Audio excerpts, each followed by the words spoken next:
Data protection and privacy teams are under more pressure than ever with new laws, AI oversight, data breaches, and the constant expectation to do more with fewer resources. That's why TrustArc built a modern privacy and data protection management platform powered by Arc Intelligence. It unifies your tools, automates the work that slows you down, and surfaces what matters most right when you need it. From guided quick actions to our intelligent assistant, Ask Arc, you get credible, contextual answers backed by expert research, not generic AI guesses. Finally, privacy that works the way privacy pros work. Learn how TrustArc helps teams move faster with confidence at trustarc.com/serious-privacy. That's trustarc.com/serious-privacy.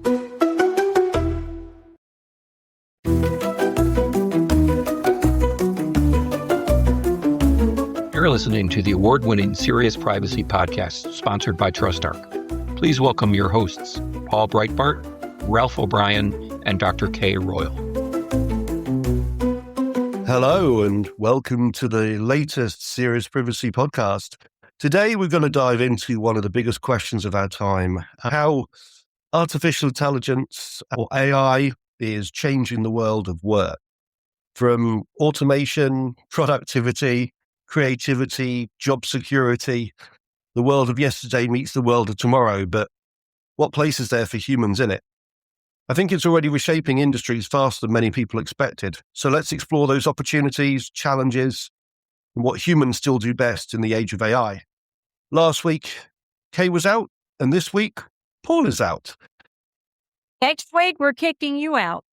It's about time. So it falls to me to say, my name is Ralph O'Brien. And I'm Kay Royal, and welcome to Serious Privacy. So the good thing is this is a family effort, right? My husband does the voiceovers beginning and end. Your daughter does the editing in between. Paul's dog likes to join us and give us inspiration as we go through. My dogs generally make themselves known. I show my little mascot, which is a pig, which I'm not done yet. She turned out a lot brighter pink than she was supposed to be, so I may try bleaching her and turning her purple or green. For non-video listeners, I will explain about the pig. But first, the unexpected question. If spiders were playing tiny guitars, would that make you more or less afraid of them? that's another odd one. Well, going for random this year. I like it. And Spiders with tiny guitars. I don't have a huge fear of spiders in the first place. My kryptonite is geese. so's my husband. Oh my God, he hates Canadian geese. I don't know if you call them Canadian geese where you are, but he hates them. That's why I'm talking lower so he doesn't hear me. I was chased by them when I was a kid, so it is a struggle. We're talking about my daughter. I actually dropped her off the other day when she was doing some political canvassing, and there was a flock of geese by the river, and I urged her to get into the car, but she wouldn't do it. That was my husband. He was chased by him. He absolutely, teetotally hates geese. Canadian geese, but I don't guess we really have any other geese. Well, that's true. I don't know. Importing from Canada seems to be a good thing nowadays. So let me quickly go back to the pig, and I'll actually take a picture of the pig and show her. So my policy at work is the Data Protection and Information Governance Policy, DPIG. So from the moment I published it and the first time it was abbreviated, my team started calling it the Data Pig. So you know me, I like compliance and law to be fun. So I am rolling out a pig as the mascot. Now, I was able to actually find an old Miss Piggy Flip-It pig. I was going to ask because she's got those eyes.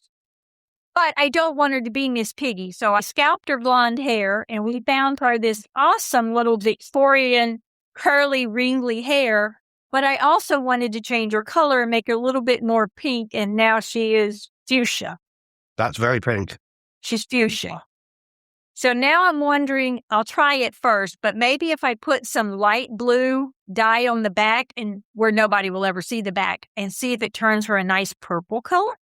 That might be doable.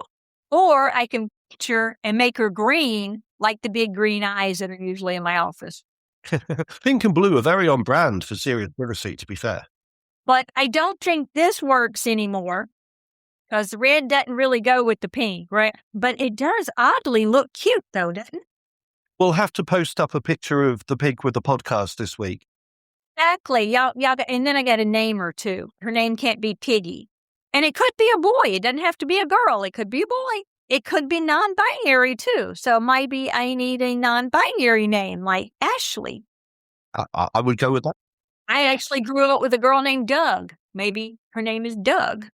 Oh, I've never heard of a girl named Doug before. That's an interesting one. I've heard. Had a girl named Doug. It was Douglas, a girl named Doug. Most people have no idea if I'm male or female if all they see is my name, right? Yeah, that's true. And now that I'm not a Ms. or a Mrs., I am a doctor, they really have no idea if I'm male or female till, of course, they meet me. So what should we talk about this week? A lot of changes in jobs and AI. So why don't I let you tell us about the Google guy that spoke at a graduation commencement? I think most of y'all have probably heard this yet, but I'd like that one to be the kickoff one because I think we have a lot to go from there. It is interesting because we're talking about AI, and by the way, I've always said data protection is a bit of a pig to handle. So I really support the pig. But this is former Google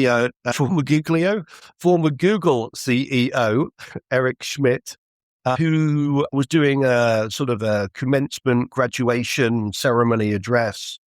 And really interestingly, he talked about urging the graduates involved to talk about how they're going to shape the AI world. And he talked about AI being the next industrial revolution and was basically booed off stage. Holding up signs, booing him like crazy. Yeah, his response wasn't great. He said, deal with it. It's here. It's a tool, which I don't think went down too well. And also, we've seen others. Scott Borchetta, the CEO of Big Machine Records, again doing a Tennessee State University commencement, also met with jeers. And so it's really interesting. Steve Wozniak did one, but they cheered him because he said they actually have actual intelligence and they love it. Now, Eric Schmidt spoke at the University of Arizona's graduation and booed. I was happy to hear that. I love AI. I think AI is going a great place, but I do think there needs to be rules around it. It can't just grow and multiply like bunnies in the dark. It actually needs some rules around it. Maybe we need to spay or neuter a little bit of AI out there. But Harrison Ford spoke at the Arizona State University commencement, and oh my God, I'm not even sure if he mentioned AI. Nobody cared if he mentioned AI. His entire speech was, you can dream it, you can be it, you can do it. Go out. Whether you change the world or you change the world for one person, just go and do and be you. And I actually played it on YouTube because you couldn't get but little snippets here and there. But oh my gosh, wasn't that amazing? But then Pope Leo says humanity needs to disarm AI before it's too late. And as y'all may or may not know, Pope Leo is an American. Is still an American? I think he's an American. He spent all of his life in Peru. I think the Peruvians claim Pope Leo as well. But now that he's the Pope, his home is the Vatican. Does that mean he has Vatican citizenship? I'm uncertain, but I should imagine so. There is someone I just came across not too long ago that introduced herself as a Vaticanist. She's an investigative journalist and is a Vaticanist, which means she specializes in the Vatican. I'm not even sure if I'm saying it right. And I'm like, oh my God, I need to talk to you because I want to know, what does the Vatican do with data protection? Not everybody who works there lives in the Vatican. They pull their people from the countries surrounding it that work there, and then they go back to their homes. Don't they have to follow GDPR or whatever the local? I've never really gotten a good answer for that. I don't think Vatican City, and correct me if I'm wrong here, someone will post and tell me that I'm wrong here, I'm sure, but Vatican City is certainly not an EU member state, and therefore... No, it's not. And therefore probably has its own ecclesiastical law rather than anything else. It has published, I believe, I saw a few years ago, its first privacy rules, but are they an international organization? So therefore they are not subject to GDPR? That's been an argument that's been made. I guess I can get Copilot or someone to tell me. But just because it's not an EU member state does not mean that the GDPR does not apply unless they're an international organization like the Red Cross or something like that, in which they would be exempt. Or no, they're not. Are they exempt, or they're just exempt from the cross-border transfer rules? I would say that certainly a bit like Switzerland being middle of the EU, they will have probably passed a existing law to harmonise with just for the transfers. And I don't think the Vatican has done that. I've also just been passed some messages from my roving researcher in the background who has told me that Vatican citizenship is granted exclusively to persons who perform specific duties to the Holy See or state administration of the Vatican. So I'm assuming that includes the Pope. That would include the Pope, which is pretty cool. So does that mean he's got 3 citizens? Can you have tri-citizen? Yeah, when I was growing up, I actually dated a young lady who was a resident of Hong Kong, but was an Indian national.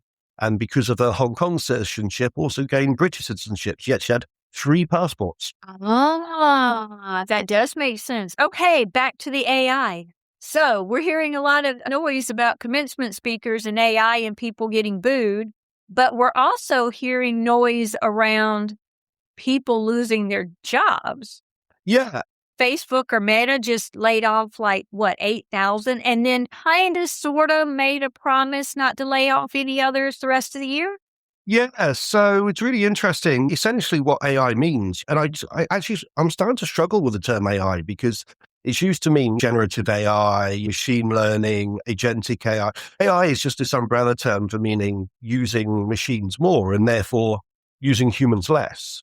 And so obviously management really interested in bringing in AI because of cost savings, because people cost money, right? People need healthcare, people need pensions, whereas computerization doesn't. There's also another one a little bit closer to home. I saw reported in Globes this week that one of the large data protection and privacy technology providers, Big ID, who are probably best known for a scanning tool that will tell you where your unstructured data is, have laid off 150 members of staff because AI forced them to do it, apparently. Now, I actually have a little bit of a problem with that terminology. The AI doesn't force that Israeli company to lay off people. That's got to be a management decision somewhere, right? Yeah. I just pulled up a story asking about are tech companies laying off people due to AI? Because I don't follow all these stories or news or anything, but it said, in 2025 and early 26, and I'm getting this just from a search. I don't know who the same thing is. Probably AI telling me this. AI-driven layoffs have continued across tech and other industries. Over 100,000 employees were impacted by AI-specifically related layoffs in 2025, with more than 22,000 affected in 2026 so far, such as Accenture, Amazon, Microsoft, Intel, Dell, and Citigroup. Now, I don't know what people have been laid off, but it says in reducing staff, particularly in corporate, non-client facing or administrative roles. Now, I understand administrative because what do? They summarize documents, they make your calendars. Yeah, they do a hell of a lot more than that. I'm not being really facetious here, but a lot of their main tasks probably couldn't be taken over with AI, right? But it seems to me it would be more tech people that would be impacted, right? Or am I just wrong here?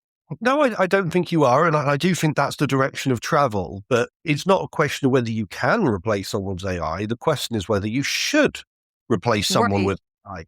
I personally think this is going to be extremely bad for the economy because the more people that are out of work, the less people that are out there spending and the more people that will struggle. And actually, I've seen a lot of people online because our community on LinkedIn is data protection, product safety. And I've actually started to see those posts come in on LinkedIn. I was let go from Meta Group today. And when you look at their titles, they're in privacy, data protection, product safety, which makes me concerned. And I think this goes back to these people at the graduation address because the students, you'd actually think the students should be looking to adopt new technology and be early adopters and go into it and thinking about how to make their careers utilizing the new tech. But actually, they're seeing it as an existential threat, right? They're seeing it as something that's going to prevent them from getting a job or making jobs harder to find. Rather than as a useful tool, they'll be looking at it there's a survey that I'm looking at here from the Pew Research Center. And again, this is US. Half of all American adults, over half of all American adults, are more concerned than excited about the increasing use of AI, whereas 10% are more excited than concerned. Wow. And I guess I never really thought about that early on. I knew that there were people who were worried about losing their jobs for AI, but then there's also jobs always open at companies. Why aren't they reallocating workforce resources to other open roles? Maybe they have to train them differently. Maybe they need to do a 3 or 6 month training job for someone, but it seems like the ones that are losing people due to AI, and I hope to God it's not going to be me, why aren't they reinvesting in their workforce? So it seems to me like they're just lacking a loyalty there, or are they really just looking at the dollars and cents and going, these positions are eliminated. We don't need them. They say they're mainly entry-level positions, a lot of finance-related positions. What else did I see? Logistics, consulting, media, retail, and manufacturing roles in there, which I guess you could, because I remember the scare years ago, robots are taking over the world. We're going to lose our jobs from robots, which you mainly saw in a manufacturing sense. And a lot of people did lose their jobs, but then they retrained for other jobs. Is AI going to impact so many jobs that we really don't have a market to be able to retrain and reabsorb people? Or is it just going to self-correct so far, we're going to go the other direction? Yeah, technology will certainly polarize and unsettle people. And I think I'm actually seeing some of that myself. There is a conversation about why would you get in a consultant when you could look it up on AI if the knowledge is there to be found and being ripped off other people on the internet. Why would you turn to human knowledge? Of course, human knowledge comes with context and experience and observational and all of that kind of good stuff. So I'm not going to say that I don't think that I've noticed a little bit of a fall off in consulting myself. And I wonder whether smaller organizations, rather than turning to outside consultancy for assistance, they'll just press buttons on ChatGPT and try and get a sort of a knowledge patch that way. I was just talking to a friend that said that their company or one of their vendors or clients or someone had an incident and it only impacted 2 people. And they plugged it into a technology using an AI, and it told them they needed to notify the Office for Civil Rights because it was PHI, and therefore it was a HIPAA breach. It was not PHI. It was not covered by HIPAA, and it did not trigger any breach notification laws, much less federal ones versus state ones, which we all know we have a whole bunch of those. And they asked the person, why are you advocating that we need to make a public report to the Department of Health and Human Services through the Office for Civil Rights for HIPAA PHI breach when there was no HIPAA data and there was no PHI? There's nothing that resembles it. There was no medical data. This was not related to anything. Person's like, because the technology told me to. Yeah, I think I've got some interesting sort of thoughts about the risks there, let alone the environmental impact. And let alone the fact that it's built for the normal distribution curve. It's a probability engine. Therefore, you will find that the marginalized and the disenfranchised at either end of the spectrum are not well represented, not well catered for. Yeah. It'll deal with the primary use cases and won't be able to deal with the exceptions as well. Trying to get through to a human, I found personally really frustrating. And I've got a bit of a personal story here in that I was asked to do some consulting for a company the other week where a company in California who wanted some European data protection advice. They asked me to submit some details on an online form, which I did. And then it would say stage 2, it wanted me to go to an interview. I clicked on the interview button and I had a AI avatar who asked me what I was interviewing for, and I typed it in. It asked me what I was interviewing for, and I typed it in. And then it said, okay, I'm going to go away on the internet, find out some information about that, and then come back and ask you some interview questions. At which point I said, can I be interviewed by a human, please? And it wouldn't let me. It terminated the procedure right there, which is interesting as a European with your Article 22 rights to not be subject solely to an automated decision. So yeah, I do wonder if you're not willing to submit to an AI interview, which I found I've got to say, a little bit reductive, perhaps. Perhaps because they didn't have the in-house expertise to be able to do it. I don't know. But Seems like an interesting choice. yeah, I found the whole thing very impersonal. I've heard tales also from the recruitment areas where they're using AI to recruit people and the people having to use AI to write their CVs so the other AI will approve them. Right? And I think I saw somewhere that there's employers putting out notices saying that if you're applying through AI, we will know and you will not be considered. Yeah, I've seen a little bit of that interesting one in the vendor market as well. There are vendors telling their suppliers, you can't use AI, but then using it themselves. But that also aligns with the AI laws that we're seeing change. So I don't know. I think I've made a remark to this before, but for the first time in any history I can recollect, Europe is back down off a regulation. Slowing it down. So the EU AI Act, they didn't back down off all of it, but mainly the high risk part and the definitions and the part that would apply to companies doing high risk AI. They're saying it's deferred, but I think they're deferring until they can revise it. I've never known Europe to do that. Yeah, we've seen the timescales being put back. I wonder how much high pressure lobbying is going on behind the scenes here. But we are seeing the timescales put back slightly, which, as you're right, is unusual for the EU. Normally it's the US where we see the timescale slipping. Yeah. So it is a first with the EU to see that sort of timescale being pushed back the way it is. Perhaps not a first. We've seen things like the e-privacy regulation that never emerged, actually. Yeah, Digital Omnibus took longer than they finally just dumped it and said, yeah, we give up. We're not doing it. Exactly. It reminds me back in the days of GDPR, that is now 10 or 8 years old, whichever way you count it. Back when we were helping companies spin up their GDPR programs, the one thing I kept hearing from companies here in the U.S., usually their CFOs, is they're just going to defer it, right? They're just going to defer it. They're just going to delay it. They're just going to not enforce it. I'm like, no, Europe isn't the U.S. If they pass the law, they pass the law. They mean what they mean. They say what they say. They do what they do. No, they're not just going to delay this from pressure from the companies that don't think they could do it. Well, and behold, 10 years later, they are doing it. They're backing off. It surprised me. I have to say I was kind of glad, but it surprised the heck out of me. And then Colorado backed off. Oh, this is the Colorado law that was due to pass, was it last week? Yeah, they wholesale replaced all the regulations. It's not that they threw out everything, but they completely overhauled their AI legal framework. They didn't just amend it. They basically took the whole thing and went out the door. Now it's much narrower. It's based on disclosure and rights. And they're adopting the same wording that California is using, ADMT, Automated Decision-Making Technology. And that's where I was going with the conversation before, is the definition of AI. Seems to be growing and growing because AI has been around for a long time. And now this very broad definition of AI, if you tell a company they can't do it, not necessarily my company, defer that. But if you tell a company they can't do something based on a definition of AI, they've probably been doing that thing 30 or 40 years. AI has been around for a long time. And now all of a sudden we're up in arms over it and we're throwing laws out and the companies can't comply with the laws, so we're revising them.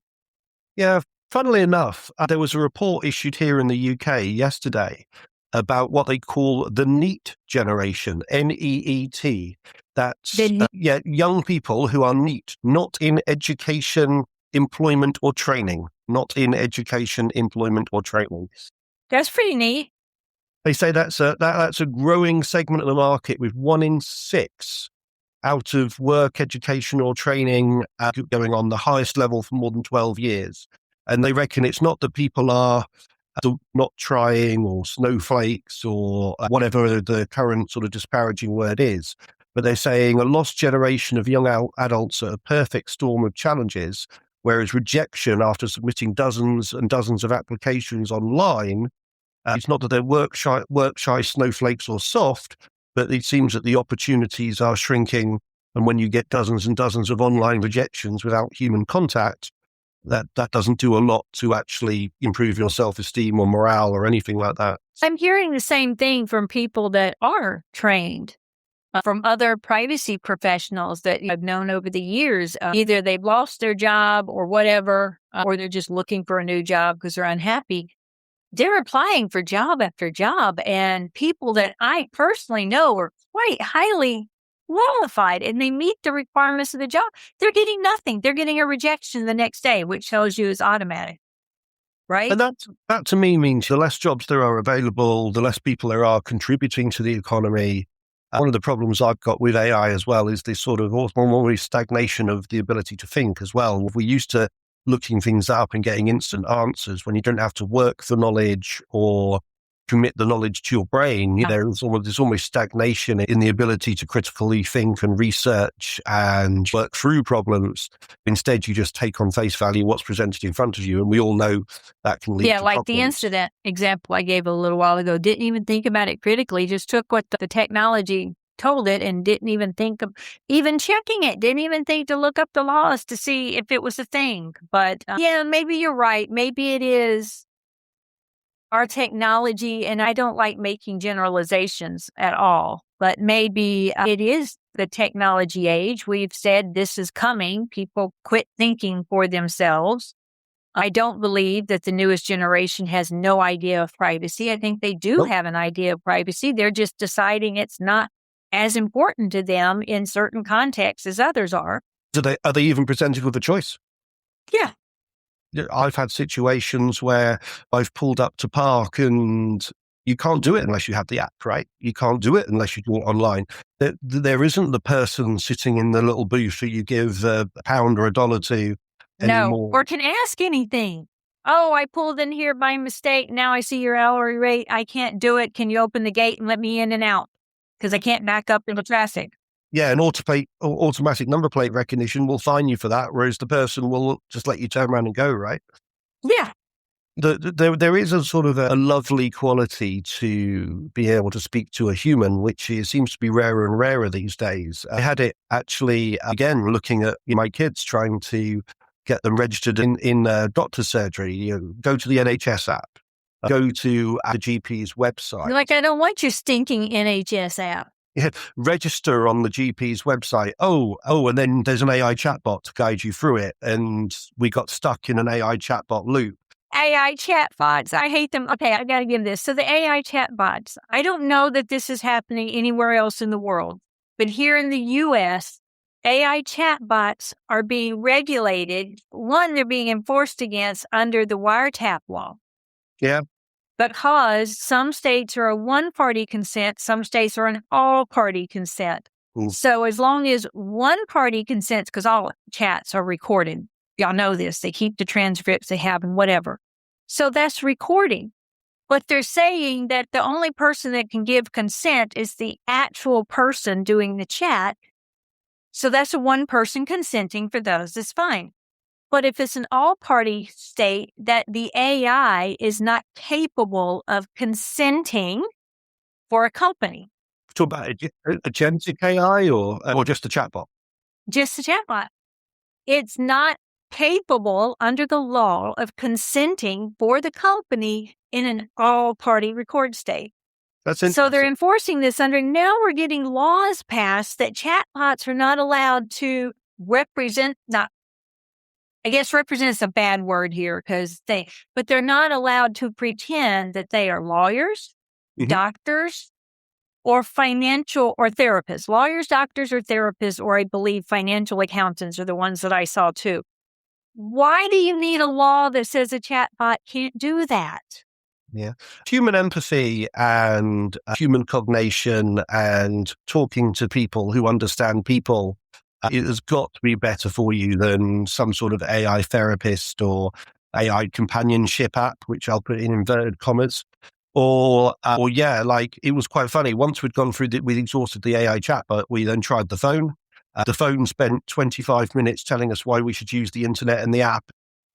Oh my God, right? It's like if I wanted to go use your app online, I'd go do it. No, I do not want you to text me a link to that app.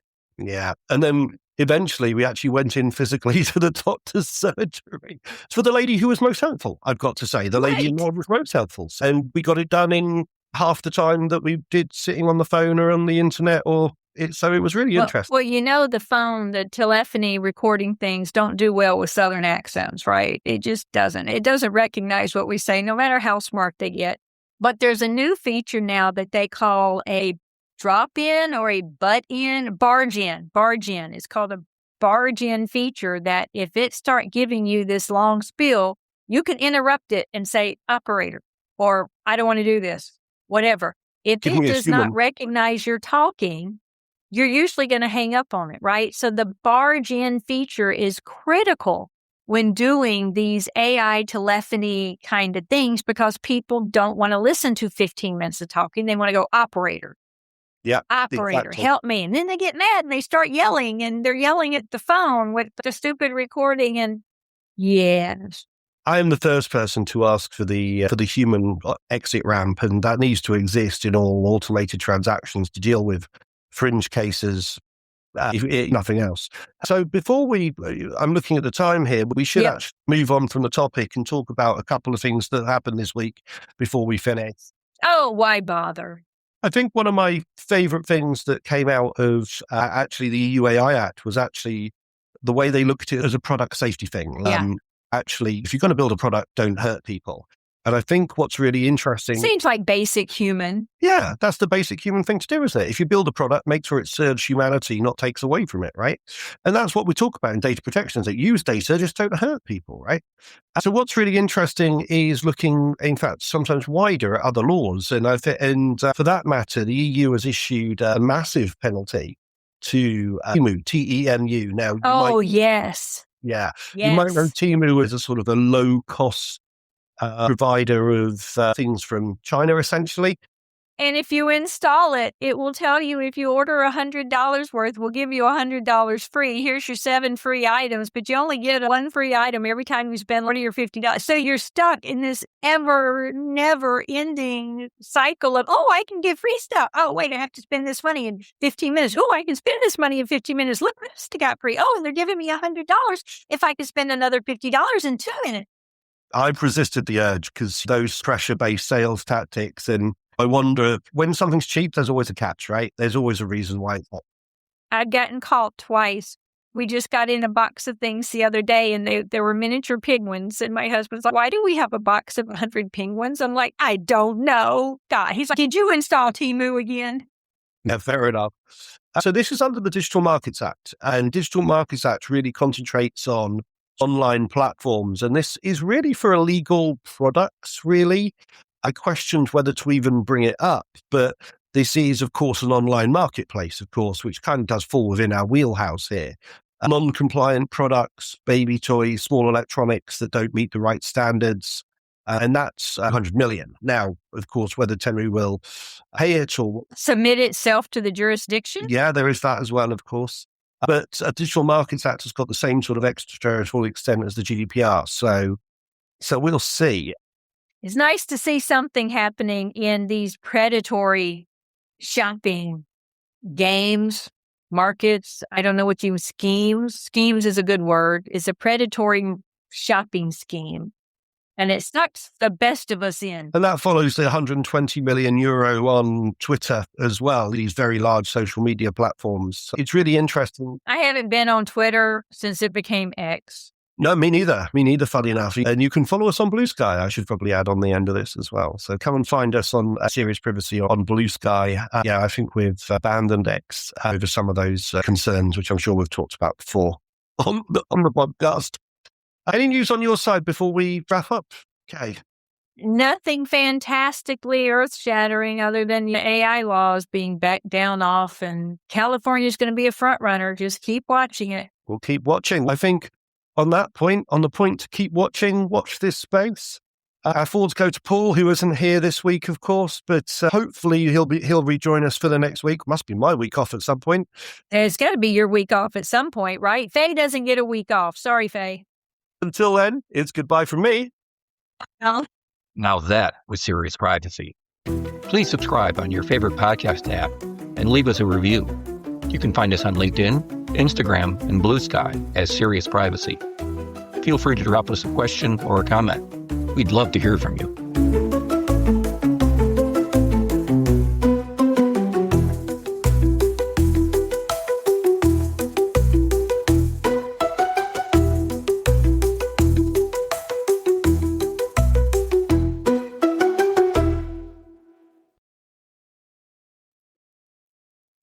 If you're a data protection or privacy professional, you already know the pressure.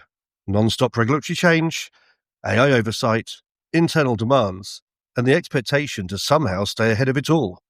And the old patchwork of tools just isn't cutting it anymore. No.